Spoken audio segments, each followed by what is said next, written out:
नमस्कार, प्रभा साक्षी news network और आप सभी का स्वागत है। मध्य महाराष्ट्र के परभणी शहर में भारतीय संविधान की प्रतिकृति को क्षतिग्रस्त करने के विरोध में बुधवार को दूसरे दिन भी हिंसक विरोध प्रदर्शन हुआ था, जिसके बाद प्रशासन ने निषेधाज्ञा लागू कर दी थी। फिलहाल वहां शांति बनी हुई है। एक वरिष्ठ अधिकारी ने बताया है कि शहर में निषेधाज्ञा लागू कर दी गई है। इसके तहत सार्वजनिक स्थानों पर 5 या अधिक व्यक्तियों के एकत्र होने पर रोक है और कानून व्यवस्था बनाए रखने में मदद के लिए राज्य रिजर्व पुलिस बल की एक कंपनी बुलाई गई है। आपको बता दें कि परभणी रेलवे स्टेशन के बाहर डॉक्टर BR अम्बेडकर की प्रतिमा के सामने स्थापित संविधान की शीशे में रखी पत्थर की प्रतिकृति मंगलवार को क्षतिग्रस्त पाई गई थी, जिसके बाद विरोध प्रदर्शन शुरू हो गया था। पुलिस ने घटना के संबंध में एक व्यक्ति को गिरफ्तार किया था, लेकिन बुधवार सुबह विरोध प्रदर्शन फिर से शुरू हो गया था। फिलहाल वहां शांति बनी हुई है। आइए देखते हैं क्या कह रहे हैं स्थानीय लोग। यहाँ पर कितना मॉब था और उन्होंने क्या किया? मॉब का कुछ भी पता नहीं है साहब हमारे को। हम तो क्या कल बंद था तो सब घर पे थे। बाद में हमारे को हम जब क्लिप सब टीवी पे वगैरह दिखा है, यहाँ से हमारे को उसका आए कि बाबा ये तुम्हारे दुकान के सामने के पाइप जला रहे, ये हो रहा बोल के हम देखने को आए। तो जब पूरा ये अग्निशामक दल की इन्होंने हमारे को सपोर्ट करके अच्छी तरीके से बुझा दिए थे बोल के आज दुकान में थोड़ा नुकसान अच्छा हुआ है सब। क्या स्थिति थी आपको जब पता चला था? जब मेरे को पता चला, जब सब माहौल था, सब यहाँ पे सब माहौल था, पूरा माहौल था यहाँ पे, कुछ नहीं कर पा रहे थे किसी कोई भी। मराठीत सांगा, नेमकं तुम्हाला कसं माहित पडलं आणि कशा पद्धतीने इथे मॉब होता आणि त्यांनी काय नुकसान केलं? बंद असल्यामुळे आम्ही तर घरीच होतो सर, आम्हाला तर काही ह्याच्यात येत नाही। बंद आहे म्हणून आम्ही आमचं घरी बसून होतो। पण ज्या वेळेस आम्ही कळालं की बाबा सगळी जाळपोळ व्हायली, तर आम्हाला इकडून बी काही जणांनी सांगितलं की बाबा तुमच्या दुकानापाशी पाईप दिसायले जळालेले। मग नंतर आम्ही ज्यावेळेस आलो तर त्यावेळेस असं बघितलं की बाबा हे अग्निशामक दलाची गाडी इजवत होती। त्यांच्या इजवण्यामुळे आमचं थोडं दुकान थोडं वाचलं समजा, नाही तर पूर्ण कॉम्प्लेक्स जळायला खाक झाला असतं। तुमचं नाव? सत्यनारायण लाहोटी। एक 12 से 4 बजे की घटना है ये पूरी। उसके बीच में ये सब दंगा होगा सब, और उसमें क्या होगा कि जो मॉब था वो सुनने की तैयारी में नहीं था। उन्होंने आए कि सीधा पहले तो बोले तो तोड़फोड़ चालू कर दिए। तोड़फोड़ चालू करने के बाद में 12 से एक तोड़फोड़ करे, और दूसरा जो जत्था है उसमें उन्होंने क्या करे कि सीधा लॉक तोड़ना चालू कर दिए, और लॉक तोड़ के उन्होंने क्या करे सीधा सामान फेंकना, सब नुकसान करना चालू कर दिए। पुलिस मौजूद थी तब यहाँ? पुलिस, एक लेडीज पुलिस थी, उनको कुछ मार लगा तो उन्होंने भागते इधर आ गए थे। ज्यादा पुलिस नहीं थी यहाँ, पुलिस कम थी बहुत। यहाँ तकरीबन कितने दुकानों का नुकसान हुआ है? यहाँ पे सब मार्केट का नुकसान है, ऐसा किसका नहीं बोल के नहीं, सभी नुकसान है। आपकी कौन सी दुकान है यहाँ? मेरी ये सर शॉप है। आपका नाम? मेरा अतुल भटकर। अतुलजी, मला सांगा काय म्हणजे ऐकण्याच्या तयारीत नव्हता, आले की त्यांनी सरळ म्हणजे तोडफोडच चालू केली। तरी मी त्यांना रिक्वेस्ट केली बाबा की लॉक तोडू नका, लॉक तोडण्याच्या प्रयत्नात होते, ते लॉक तोडू दिलं नाही मी त्यांना। मग आमचा मुलगा होता छोटा, त्याने म्हणलं बाबा तुम्हाला काही खायला लागलं तर आम्ही काढून देतो बाबा। अटॅक केला त्यांनी दुकानावर? डायरेक्ट दुकानावर अटॅकच केला त्यांनी। पोलीस या ठिकाणी उपस्थित? पोलीस नव्हती, पोलीस असती तर झालं नसतं असं। कितीचा मॉब होता तो? अंदाजे किती लोक असावेत? अंदाजा खूप होता सरकार, मोजलं देणार नाही, खूप मोठा माव होता।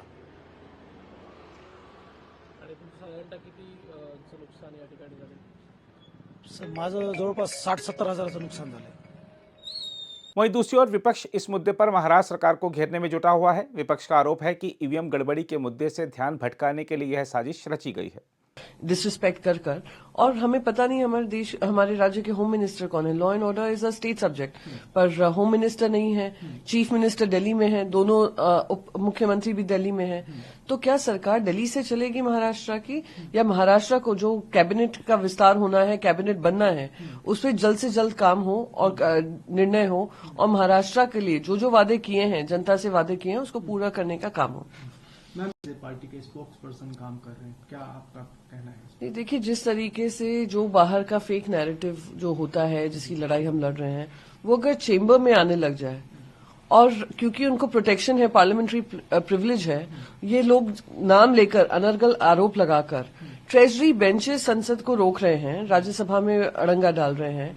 इतनी बार ऐसा हुआ है कि विपक्ष को बोलने का मौका नहीं दिया जाता है, उनके माइक्स बंद कर दिए जाते हैं, और उस तरफ से रेजिस्टेंस आता है, जवाबदेही नहीं तय होती है, तो कहीं ना कहीं हमारा भी मन नहीं था कि कोई नो कॉन्फिडेंस मोशन लाए, नहीं चाहते थे। पर इतने सेशंस में एमपीज को ह्यूमिलिएट करना, ऑपोजिशन के एमपीज से डिसरिस्पेक्ट से बात करना चेयर से, कहीं ना कहीं ये दिखा रहा था कि जो अनबायसनेस होनी चाहिए कुर्सी की, जो कॉन्स्टिट्यूशनल पोजीशन है पार्टी से ऊपर हटकर, वो काम नहीं हो रहा है, वो कार्रवाई नहीं चल रही है, इसलिए वो नो कॉन्फिडेंस मोशन लाने की जरूरत पड़ी। मैम दूसरी ओर जो बीजेपी के सांसद हैं उसमें रैली निकाल रहे हैं, कह रहे हैं कि सारा जो है सोरोस वाला जो इशू है उसको छुपाने के लिए विपक्ष कर रहा है। हम कह रहे हैं जॉर्ज सोरोस का डिस्कशन करो ना। जी सरकार आपकी, ट्रेजरी बेंचेस आपके, पार्लियामेंट्री अफेयर्स मिनिस्टर आपके, चेयरमैन आपकी तरफ देखते हैं ज्यादा, उनका राइट साइड पे ही व्यू रहता है, लेफ्ट साइड पे तो देखते ही नहीं है। तो चर्चा कर लो, उस चर्चा में सब दूध का दूध पानी का पानी हो जाएगा। सरकार किसकी है केंद्र में? नरेंद्र मोदी जी की है, जिन्होंने 56 इंच हसीने की बात कही थी नेशनल सिक्योरिटी को लेकर। तो वो इन्वेस्टिगेशन करें, तभी तो पता चलेगा ना कितनी सच्चाई है इस में। आप सिर्फ पार्लियामेंट को ब्लॉक करना चाहते हैं, पार्लियामेंट को अडजर्न करना चाहते हैं, क्योंकि आप एक इंडस्ट्रियलिस्ट के इंटरेस्ट का संरक्षण कर रहे हैं, जिनको यूएस कोर्ट्स ने इंडाइट किया है। मैं फिर से दोहराऊंगी, यूएस कोर्ट्स ने क्यों इंडाइट किया है? उनपे आरोप ये है कि करोड़ों का भ्रष्टाचार उन्होंने सरकारी ऑफिशियल्स को दिया, और वो सरकारी ऑफिशियल से सोलर पावर प्रोजेक्ट्स लिए हैं। अब सोलर पावर प्रोजेक्ट्स जब सप्लाई करेंगे, पर यूनिट कॉस्ट जो भरपाई करनी पड़ेगी वहां की जनता को करनी पड़ेगी, तो महंगा पड़ेगा। तो भ्रष्टाचार का खामियाजा जनता को भुगतना पड़ेगा, पर उस पर कोई कार्रवाई नहीं हो रही है, कोई जवाबदेही नहीं हो रही है, जिससे पार्लियामेंट रोका जा रहा है बार बार। मैम जो इंडिया ब्लॉक है उसके नए की बात चल रही है, ममता बनर्जी का समर्थन सारे लोग कर रहे हैं, उन्होंने आभार भी व्यक्त किया। आपको क्या लगता है कितनी मजबूती मिलेगी अगर वो बनती है इसकी प्रमुख? बनने से पहले तो सबकी मीटिंग होगी, उसमें ये अपना उम्मीदवारी पेश की जाएगी, फिर निर्णय लिया जाएगा, उस पर चर्चा होगी, और उसके बाद जो डिसीजन होता है वो सबको सम्मान्य रहेगा। बस यही है कि जल्द से जल्द जो भी इंडिया गठबंधन के हम अलायंस बनकर आए हैं, हमारा अलायंस जो है उन मुद्दों पर है जो संविधान की रक्षा करे और प्रजातंत्र की रक्षा करे, और उसको लेकर जो मजबूती से लड़ाई लड़ पाएगा, हम सब उसके लिए प्रतिबद्ध हैं। मैम आपकी पार्टी की क्या समर्थन में है या तटस्थ है? नहीं, हमने यही कहा है कि जो भी निर्णय होगा वो हमारे सीनियर लीडरशिप लेगी। पर बात रही लीडरशिप को लेकर, तो ममता बनर्जी काफी प्रखर नेता रही हैं। वेस्ट बंगाल में उनको 3 कंसेक्यूटिव टर्म्स चीफ मिनिस्टर के मिले हैं, जनता ने उनका समर्थन दिया है। और जो फेक नैरेटिव वेस्ट बंगाल में फैलाने की कोशिश हो रही थी, झूठी बातें की जा रही थी वेस्ट बंगाल के बारे में, इतनी controversy outreach Bharatiya Janata party political benefit के लिए कर रही थी, उसको भी हराया है। तो she is a very capable leader, there is no doubt about it. पर ये सारे निर्णय मैं क्या सोचती हूँ, हमारा पक्ष क्या सोचता है, वो तभी होगा जब सारे पक्ष मिलकर निर्णय लेंगे। अगर आप भी लेना चाहते हैं देश दुनिया की तमाम जानकारी, तो आज ही सब्सक्राइब करें हमारे चैनल को। साथ ही नीचे दिए बेल आइकन को जरूर दबाएं ताकि हर अपडेट आप तक पहुंच सके।